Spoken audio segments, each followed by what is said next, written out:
Now, when the early groundwork is being laid for a run at the White House in 2016, the cross-country travels of potential candidates looking a bit like a campaign roadmap.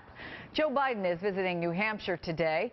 Jeb Bush and Hillary Clinton were in Texas yesterday for an education summit and actually met briefly backstage, kind of reminiscent of another event in Philadelphia last September when Bush joked with her about the presidential primary season. Hillary and I come from different political parties, and we disagree about a few things, but we do agree on the wisdom of the American people, especially those in Iowa and New Hampshire and South Carolina. In fact, I think Secretary Clinton might be in Des Moines next week.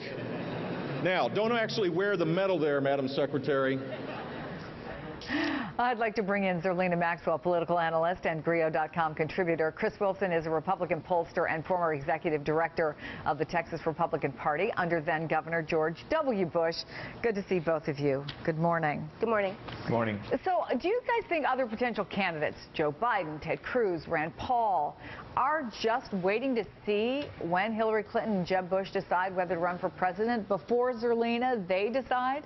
I think so. I mean, I think that, you know, largely this is the race to see who can be captain of junior varsity on the Republican side in many ways. I think Rand Paul, he joked the other day about not having to being an asker of money. That's true, but he has a lot of corporate lobbyist money tied up, and that's why he doesn't need to ask for money. He's very much the darling of the grassroots on the right. And so I think that, you know, Hillary Clinton, this is a case in which she is the front runner, but I think that there is a danger. There's a very, very real danger for us to, you know, say that she hasn't wrapped up this early. Well, obviously, but let's look at the Republican side. And for a long time, Chris, there was a lot of talk about Chris Christie, but we know he's had his problems. Now there seems to be a growing suspicion that maybe Jeb Bush is thinking seriously about getting into the race.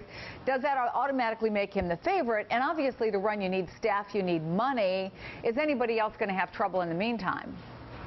Well, there's a lot in that question. I'll go through it point by point. I think in terms of going out and campaigning today, it's never too early to start. Voters in Iowa, New Hampshire, South Carolina, they're used to meeting the candidates face-to-face and in their living room and in their coffee shop. And so that's why you see Jeb Bush and Rand Paul and even Chris Christie going up and going to those states early. From a money standpoint, Jeb Bush and Hillary Clinton have established fundraising bases through their family connections, through the people who, through their past runs with Hillary Clinton's place. So you've got other candidates that need to start to build those connections. But the case that we saw in really 4 years ago and 8 years ago is candidates rise and fall based on the strength or of failures of a single news cycle in one debate.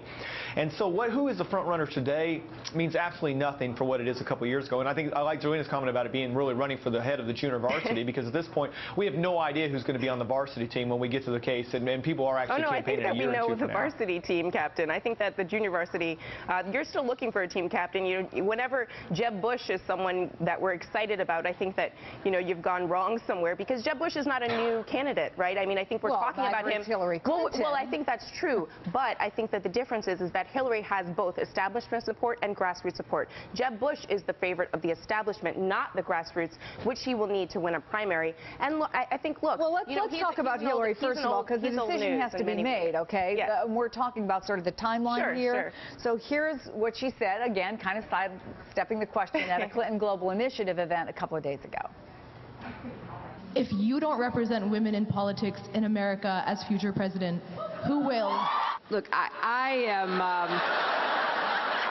am very much concerned about the direction of our country. Give me your name and number.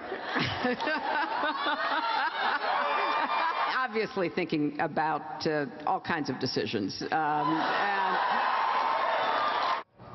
So I guess the question then becomes when you're Hillary Clinton, and there is no doubt she's the one on your side.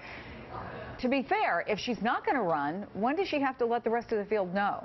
Well, I think that she'll, you know, by the end of the year. I mean, that's largely the indicators all point to the end of the year is when we will know for sure whether or not she's going to run. But I think the money and the super PAC money in particular going behind Hillary is in response to conservative PAC money that is already being put together in order to set up attacks against Hillary Clinton. And the closet sexists will come out of, the sexists will come come out of the closet in 2016 if she decides to run, and we'll know by the end of the year. Will we know by the end of the year? None of the front runners are going to have problems raising money. What it gets down to. I mean, you look at both candidates in the last elections, and from Republican nominee, Democrat nominee, the front runners have all had plenty of money. I mean, really, the battle royale is going to be between Joe Biden and Hillary Clinton, and that's going to be the one you can sell tickets to, because I think Biden's making it very clear right now he's not going to wait for Hillary Clinton to make that decision. So she may take to the end of the year, but Biden's running strong now, and as you watch the two of them start to jockey for the top Democratic donors, that's the one that's really going to be exciting to watch. I also have to take a little bit of a point with Zoena's point earlier about Jeb Bush. I disagree about the grassroots strength behind his candidacy. The fact is Jeb Bush is being kind of dragged into this race, not necessarily by the establishment, but by the grassroots. He is someone who is popular. He's not his brother. He's not his dad. He's got a different base of support. And you look back to the type of people who are trying to recruit him in. It's not your traditional Republican establishment supporters. It really is grassroots leadership. Chris, Zerlina, good to have both of you here. We'll have this conversation again. Thank you so much. Thanks. Today's tweet of the day comes from the First Lady's Twitter handle. Tai Chi is a truly beautiful form of physical activity, and I loved giving it a try.